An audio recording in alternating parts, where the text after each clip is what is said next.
Shalom and welcome to another episode of GMS Walk and Talk, here to feed the elect through the spirit of Yahweh Bashem Yahushai. Today's lesson, I'm going to talk about among the nations.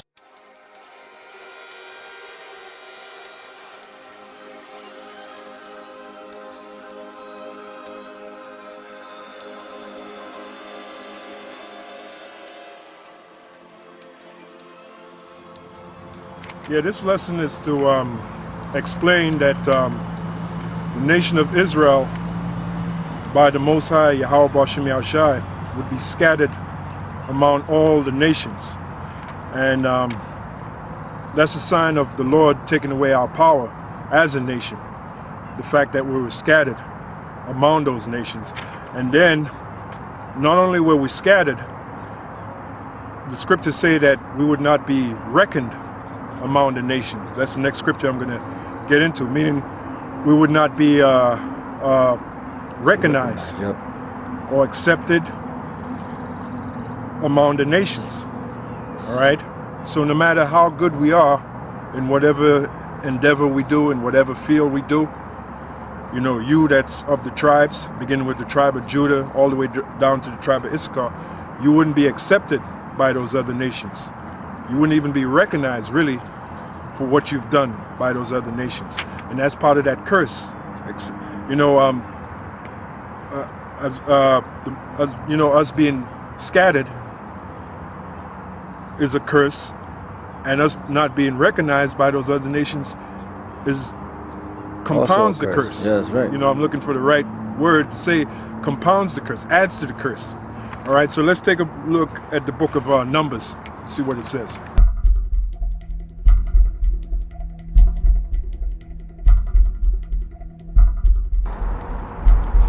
Yeah, we're in the book of Numbers, the 23rd chapter. I'm going to read the 8th to the 10th verse. It says, now this is dealing with Balaam and Balak, which Balak was a Moabite king, and Balaam was a man of another nation that Balak hired to try to curse Israel, you know, put a curse on the nation of Israel. Now, this is what Balaam said to Balak. He said, starting at the 8th verse, how shall I curse whom the Most High have not cursed? Which in actuality, the Lord did put a curse on us as a nation, but it wasn't Balaam's job to curse Israel, him being of another nation. Only the Most High can do that, you know. Or how shall I defy whom the Lord have not defied? For from the top of the rocks I see him, and from the hills I behold him. Lo, the people shall dwell alone. Now the people he's talking about here is the nation of Israel, the Israelites. What does it mean, shall dwell alone? Well, as you read the next verse, and shall not be reckoned among the nations. So that's that curse, you know. Right. Beginning with the tribe of Judah, so you so-called Negroes, all the way down to you so-called Mexicans, those other nations are not going to accept you. They're not going to recognize you, or you're not going to get, you might get partial recognition for what you've done, but you're not going to get total recognition. Right. Like, case in point, most of the major inventions of today was invented by the so-called black man. Yep. Does he get credit for it? Nope. No, he doesn't. The white traffic man light, gets credit. exactly. You can expound on Yeah, it. the white man gets the credit for it, you know. So Jake doesn't get the credit. Why? Because that's part of the curses. And that's what I'm reading here. It says, now this is what Balaam said to Balak. It says, from the top of the rocks I see him, and from the hills I behold him. Lo, the people shall dwell alone, and shall not be reckoned among the nations. And you really feel that you're alone when you go in a room filled with the other nations. And especially you so-called Negroes, the way they look at you. They give you that look. All right? Hey, that's part of those curses, man. That's right. You know? And besides, we're not supposed to be accepted by those other nations. You know why? Because we're over those other nations. We're greater than those other nations, even though we were scattered among them. That's right. See, us being scattered among them was that curse that took away our power. like I was saying to Elder Ramlab, if you look at the hand, right? If you slap somebody, that's power.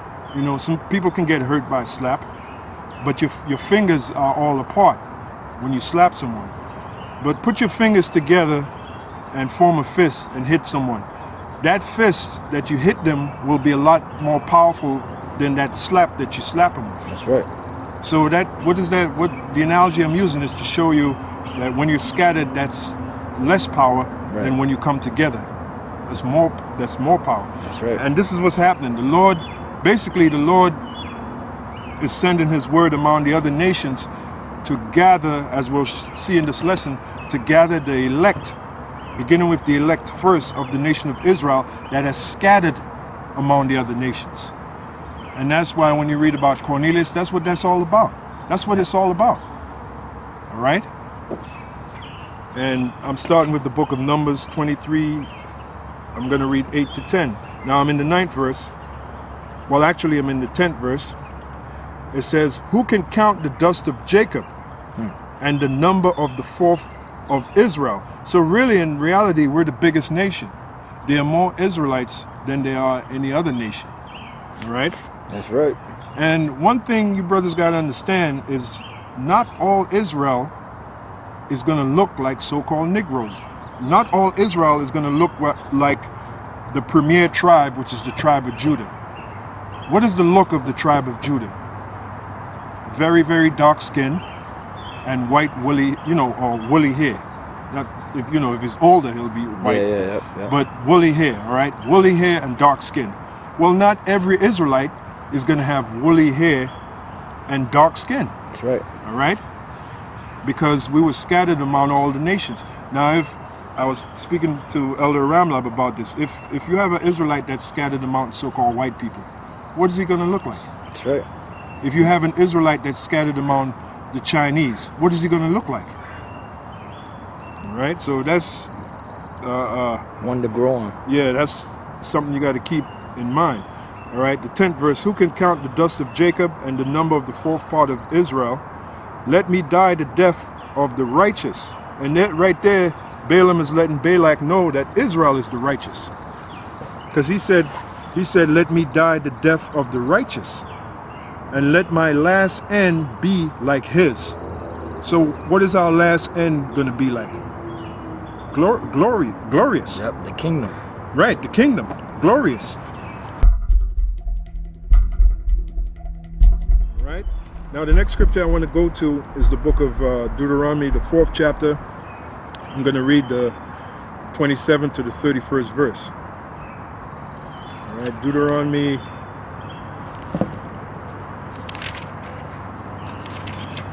4 and 27 to 31. It says this, it says, I call heaven and earth to witness against you this day, that ye shall soon utterly perish from off the land. It's talking about our Israel, the nation of Israel, which did happen to us. We're not in our land right now. So we have perished from off the land. 70 AD was the turning point.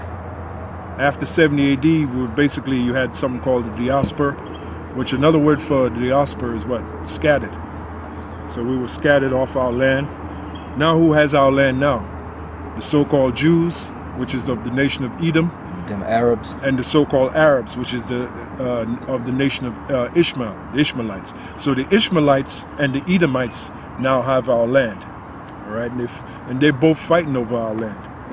All right, that ye shall soon utterly perish from off the land, whereunto ye go over Jordan to possess it. Ye shall not prolong your days upon it, but shall utterly be destroyed. Now, another word for destroyed is destructure. That's right. Right? People are destroyed for lack of knowledge. Destructure. In other words, the structure we once had is destroyed. Right. It has been destructured. Right. So when you scatter people, essentially they're destroyed. Right. That people is destroyed. That's why we tell you about words, Yeah, because if you have a building is all put together, but if you take that building apart, it's destroyed. It's destroyed. Destructured. All right? That's right. And the Lord shall scatter you among the nations. Boom. See? This is the 27th verse in Deuteronomy, the 4th chapter, the 27th verse. And the Lord shall scatter you among the nations, and ye shall be left few in number among the heathen. Another word for the nations. Whither the Lord shall lead you. All right? Right, and that's where knowing the difference between what heathen or what Gentile is talking about comes into play. Right. Because if you don't know what it's talking about, you're going to think that every time it says heathen or Gentile, it's talking about the other nations. That's right. And that's what the epistles of Paul was all about. And then you got, like Peter said about Paul in 2 Peter, the 3rd chapter, the 16th verse, you got a lot of unlearned morons that don't understand what Paul was saying in those epistles. That's right. And don't understand who he was talking to. Paul was talking to in those epistles. That's right. All right? Like it says, they're unstable and they rest to their own destruction. Talking about those guys, you know? Yep. Reading on, it says, and the Lord shall scatter you among the nations, and ye shall be left few in number among the heathen, meaning the other nations, whither the Lord shall lead you. Like a good example is Cornelius. He was scattered among the nations. Yep. All right? And not only Cornelius, but his household also. That's why when Peter went to him, Peter had said that, well, let me see. Let me go to Acts.